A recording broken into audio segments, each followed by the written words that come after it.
estuvimos andando por un pasillo largo y muy amplio, donde se veían las instancias del Vaticano y podía atisbar hasta ver las propias instancias del Papa, para luego pararnos súbitamente delante de una larga puerta.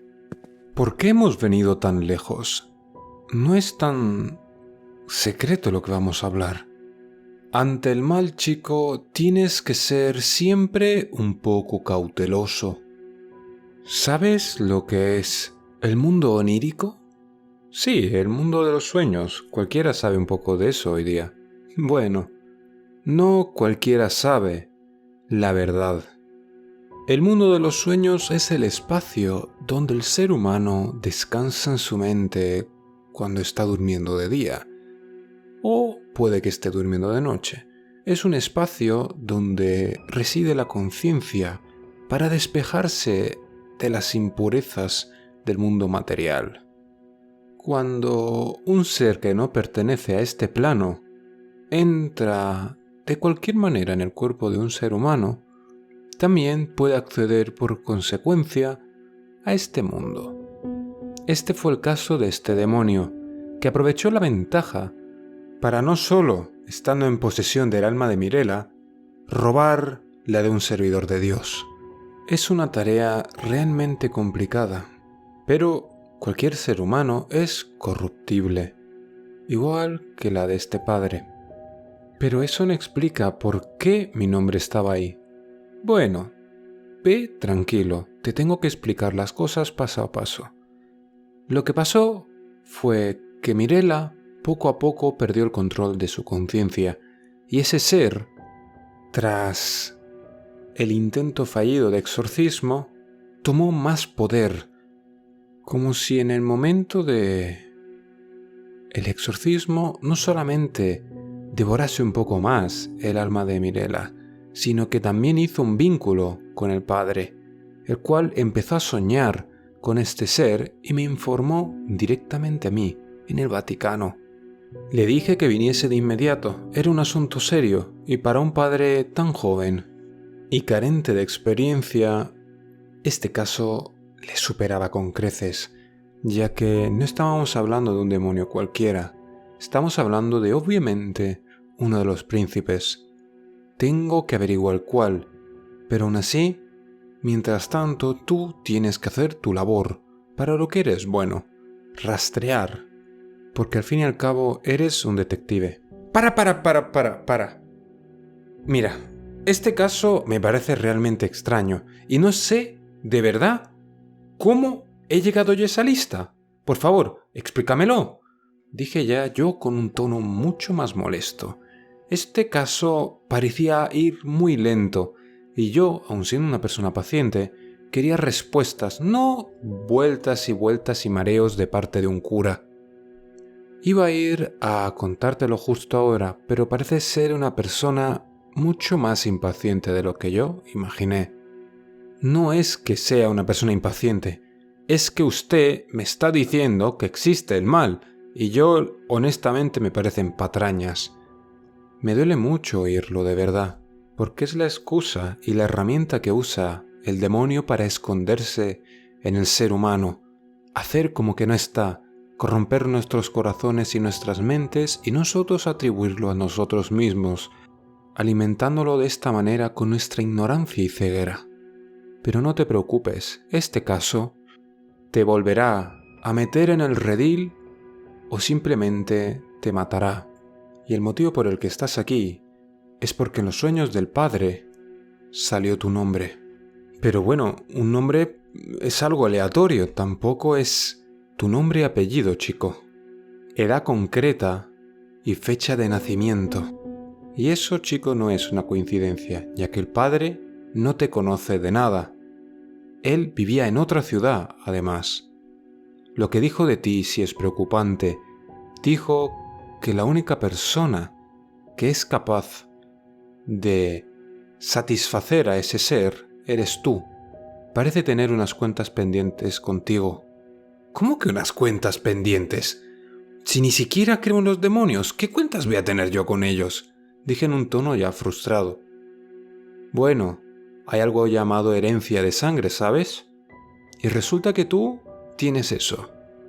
Tu madre desapareció después de que tú nacieses, ¿verdad? Perdone, pero eso es información personal. ¿Cómo tiene usted acceso a eso? Y debido a eso tú te hiciste detective, ¿verdad? No voy a responder a eso. Y por favor, cualquier información privada deje de indagar. Mira, chico, dijo ya el padre poniéndose serio, demostrando una constitución, una envergadura de la cual no me fijé al principio. Pero este anciano era una persona bastante más corpulenta, de la cual yo me había fijado al principio. La toga que tenía ocultaba bastante su robusto cuerpo. Mira, puede que para ti esto sean simples patrañas, puede que tú no creas, pero ¿sabes una cosa? Nosotros sí, y lo único que sé es que hay una niña desaparecida y uno de los discípulos del culto de Melquisedec, o como tú conoces, exorcista, ha muerto a su tierna edad de 30 y pocos años. Y dime, ¿esos son patrañas para ti también? Puede que no tengas ningún vínculo ni con la niña ni con el padre, y puede que sea simplemente un mercenario que intenta ganarse la vida buscando alguno que otro hueso. Pero chico, en el momento que entras en el camino de Dios, estás unido a Él. Así que, o formas parte de esto por las buenas, o tu vida desaparecerá. Obviaré los insultos a mi persona, pero ¿es usted consciente de que está amenazando a un agente de la ley? No. Yo no te voy a matar, simplemente te dejaré a merced del demonio. Pero ese no es el plan de la Santa Sede. El plan de la Santa Sede, cada vez que hay un caso de exorcismo, es resolverlo, intentando que el huésped salga vivo en el proceso, porque la Santa Sede se preocupa por los cristianos. Entonces dime, ¿quieres que te ayude? O por lo menos déjame darte las herramientas y cuando estés listo, tómalas. Yo en este momento me sentía bastante asustado. Estaba en medio del Vaticano, un territorio que ahora mismo entendía hostil, y este señor me hablaba de cosas que parecían magia. Tenía que seguirle el juego y luego coger el vuelo directo y volver a casa. No entendía qué había pasado en este caso, pero iba a dejarlo. No quería volverme loco como este hombre también. Mientras estaba perdido en mis pensamientos, este hombre puso un rosario y un crucifijo en la mesa. Mira, el crucifijo se enviará a tu domicilio y el rosario te lo llevarás contigo, además de llevarte un bote bendecido por el Santo Padre. Rezar no te servirá de mucho, la verdad, porque para rezar uno tiene que creer, y tú, por lo visto, no crees. Aún así te voy a dar una de las Biblias también bendecidas por el Santo Padre. Tienes marcado lo que tienes que leer, y si no sabes en latín cómo se dice, mira en YouTube, hay mucha gente que lee latín. TST, por ejemplo, es un buen canal que te puede informar de cómo se hace. Como usted desee, padre, pero honestamente espero que esto termine aquí y no vuelva a verlo más. Te garantizo que no pasará ni 2 días antes de que me llames. Y acto seguido el hombre escribió un número de teléfono. No te preocupes, el Vaticano también te proveerá de un teléfono satelital, todo a nuestra cuenta. También lo puso en la mesa. Después de yo coger todo, el padre, con una agilidad no adecuada a su edad, me coge del brazo y me dice: «De verdad siento que lo que pasó a tu madre no se pudiese resolver. Estoy seguro de que si el Vaticano se hubiese enterado de ello, lo hubiese resuelto. Porque al fin y al cabo, tú estás unido a uno de los príncipes demonio. Estás unido a Belfegor, puesto que tu madre fue sacrificada en su nombre». ¿Cómo? No sabía eso de mi madre. El caso simplemente se dio como cerrado, ¿verdad? Supongo que te cansaste de buscar en círculos otra información que no fuese esa, ¿no? La Santa Sede cerró el caso para que nadie indagase de más. Tu madre fue usada como sacrificio en un culto satánico. El objetivo, creemos, no era ella. Ella fue un chivo expiatorio para no entregarte a ti, ya que normalmente se usan a infantes en este tipo de rituales. De ahí que se fuese justo cuando tú habías nacido. Y parece ser que ese demonio quiere aún tu alma.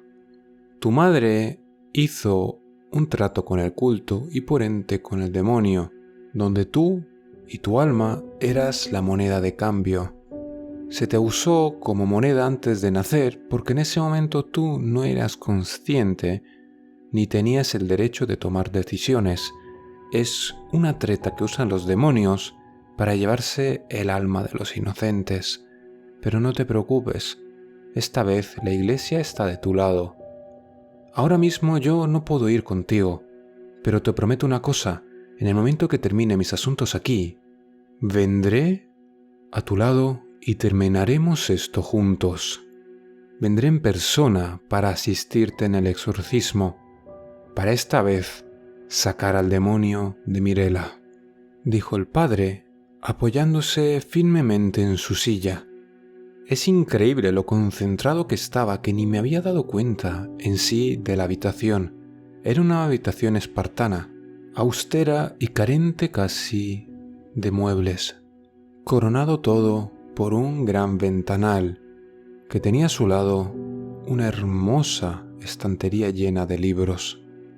Me di cuenta de qué tan imponente era Fortea, no por su corpulencia, sino por su presencia. En el momento en el que yo me di cuenta de estas cosas tan tarde, ¿cómo era posible que entrando en una habitación yo me diese cuenta de todo justo al final? Todo esto y el hecho de descubrir cosas sobre el caso de mi madre me perturbaron mucho. Casi había desconectado de la realidad, profundizando de nuevo en mis traumas y mis miedos, esos miedos no resueltos que me perseguían desde mi infancia. Resurgieron a la luz como un hierro caliente tocando la piel, dolorosos. Me hizo sentir el desprecio y las diferencias con las que me habían tratado de pequeño.